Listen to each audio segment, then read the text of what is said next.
I have a question for Mr. Rafiq. I agree with you that MENA should not import the mistakes that we have that are inherent in our financial system. But how do you see them trying to set up an architecture, and what do you see in the transition period? And also, what is the role of the regulator going to be in that sort of architecture?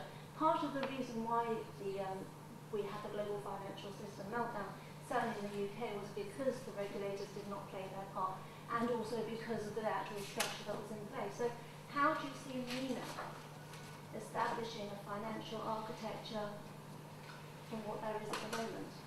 So the regulators did exactly what they said they were going to do. I was involved in the consultation phases of the June 2000 Financial Services and Markets Act when it was still a bill. There are parts of the Prudential Source Book and parts of the regulatory regime that I was a contributor to. And I can point to that. I represented the former IMROs, Investment Management Regulated Organisations, when they came into the new regime. What they said was deregulation. Big bang was deregulation. The June 2000 Financial Services and Markets Act, the new Capital Accord, was deregulation. Look at the word. It says deregulate, take the rules away. The new regulatory regime was regulate to light. So it's not that they didn't do what they said on the box. They did exactly what they said on the box. It's just that it's not enough. We gave them too much power. We have the fantastic statement by Mr. Greenspan saying, on the run-up to this new regime, we can trust the bankers and the financial institutions. And he said, I'm amazed that they behaved in a way that wasn't in their own best interest. Why? Why is he amazed? Are they a different race of human beings? Are they not subject to natural greed like the rest of mankind? He was amazed and stunned by it. It's completely logical. Everybody else does it. If you take the rules away, people start putting their hand in the cookie jar. People start bending rules even when there's rules in place. As my accountants, there's always new accounting standards coming up. So the issue is not that the regulators didn't do things. What they did was they got the model wrong. It's about getting the right model. In the first instance, as I say, the clearing system, which we've had related perhaps in terms of if you want to sell something, if you want to invest in something, if you want to sell shares in something, whatever you want to do, the rest of that carries on as normal. But it frees the state and it frees the people from obligation of bailout. We had an interesting situation with Iceland. I quite like the Icelandic model in the current paradigm, by the way, whereby they just turned around and said, we guarantee this amount of money on the accounts, and we ain't doing a penny more than that, tough. They will be out of this hole faster than anybody else. At the time that I advised Mahathir Mohamad, which had to be done in secret at the time, it really did. And the same with Professor Erbakan. I'll tell you a story about Professor Erbakan. We put a plan together to make a new economic model for the government of Turkey. I had the Memorandum and Articles of Association with the Central Bank of Turkey at home, and I met with his right-hand man who I met in the UK before he went back to Turkey. Then all of a sudden, out of nowhere, this plan was sat on his desk. 27 out of 30 generals, this is absolutely true, of the Turkish army marched into Erbakan's office and told him, if you implement this new economic regime, we guarantee you a military coup. So don't think that the ideas haven't been out there and brave people wanted to do it. What we discovered later was that those 27 generals all came from the same Alawite sect from the southeast of Turkey. And in the past 15 years, as they've been retiring, we've been trying to put diversity there. The match is about 50-50, but the current people and Mr. Erdogan still won't move forward, even though he's got the same advisors, because they need to get stronger than 50-50. What I'm saying is that we've now managed to get a tyrannical regime out there. We can put a new regime in place. In terms of regulatory regimes, they just need good old-fashioned common sense. The problem with common sense is it's not very common. This is the reality. If anybody had have looked objectively at the current regulatory regime that caused this failure, regulation like, you decide how risky your products are, you set them off. Under the old regime, the original Capital Accord, banks were allowed to leverage 10 to 1. That meant for every dollar in the bank, they could make advance $9 of credit. I've got the report from ISDA, the International Swaps and Derivatives Association, of credit derivatives alone. JP Morgan were leveraged 2,000 to 1. For $45 billion in cash, they had leveraged 93 trillion in risk position. That's just common sense. There's no way you can underwrite that. In fact, there was a modification that was put through in the early days, in about 1989, I think it was, that actually they called the bank multiplier effect, whereby you could actually take created credit and lend that to a subsidiary bank and another one, which is known as the multiplier. And they said, if we allow that to happen in 3 standations, we'll have a bank with we can have 1,000 to 1, and that would crash the system. So we don't go and create one that's got all these nuclear physicists.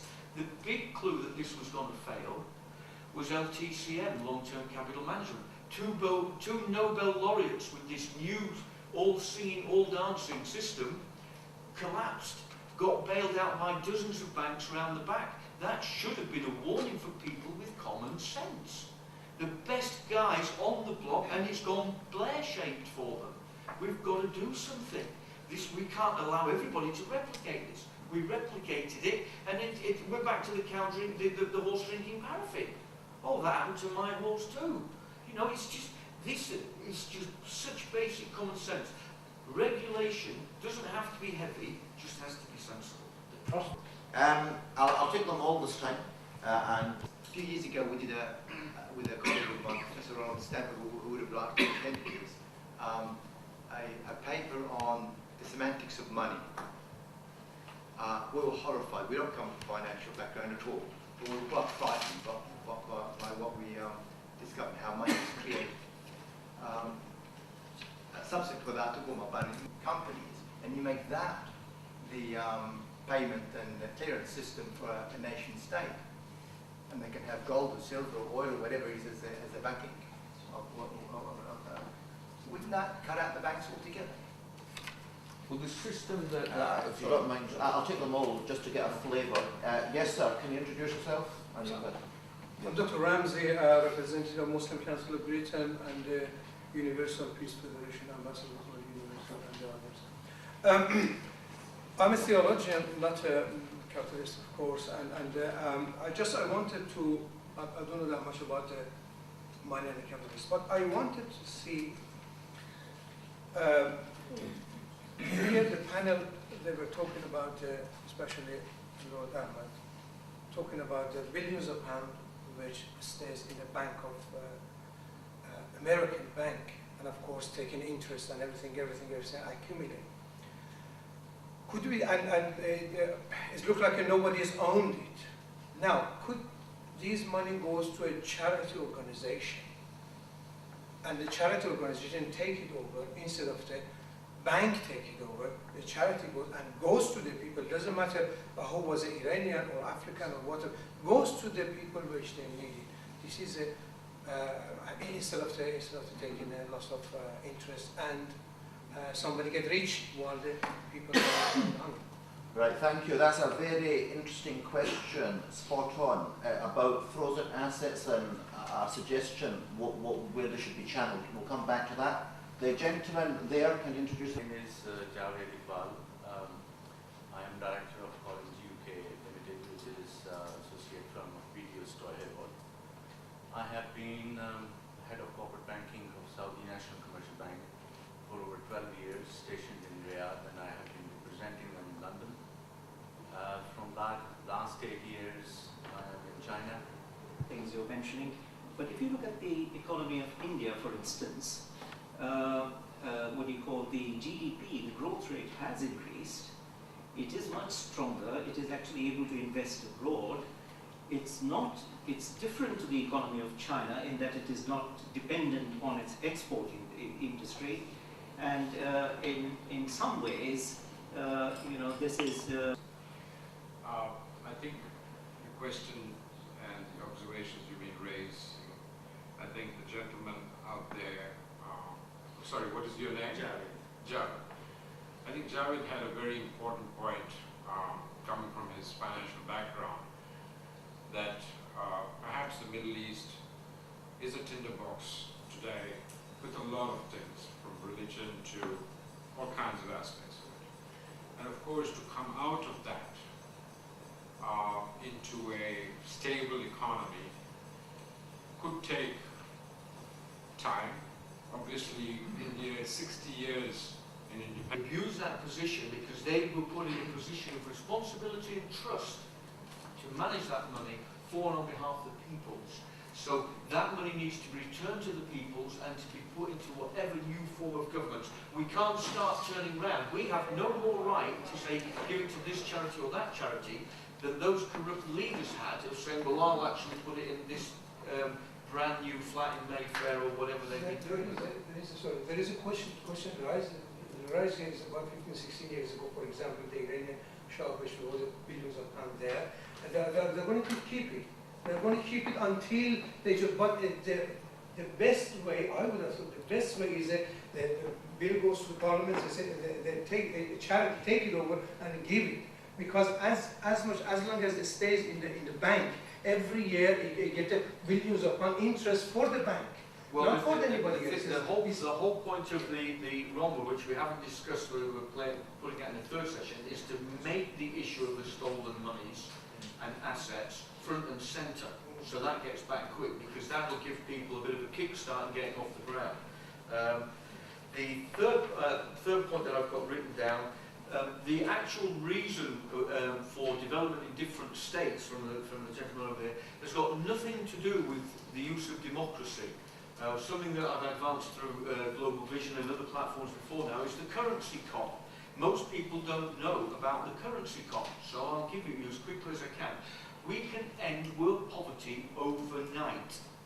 Overnight. It's simple.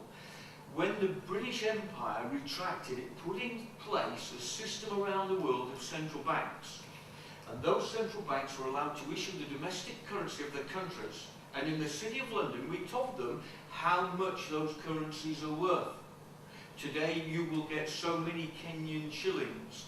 Today, you'll get so many. All we need is for a righteous, for want of a more generic term, an upright government to go in there and establish the minimum income level for the people in its country. They say, my country, they need so many dinars a week to live on. My country, they need so many shillings. My country needs so many rupees. Then once we've established the minimum income, wait for this, it's really simple, those minimum incomes become the source of the fixed exchange rate between countries. Everybody in the world at the minimum income has equal purchasing power overnight. It don't matter where you live in the world. If you're in the darkest Congo, your minimum income from your government will give you the same purchasing power as a man here in London. Foreign exchange is one of the oldest cons that the British Empire put in play, and it's still running today. It's got the value of the currency up and down. Thank you for days. And finally, Chris, would you like to respond to any points? Yes, I won't say anything more about cutting out the middleman. I think I said enough to start with. And my regards to Ronald, by the way. I think the role is for a custodian. That's a nice word, a custodian. Somebody who is a steward.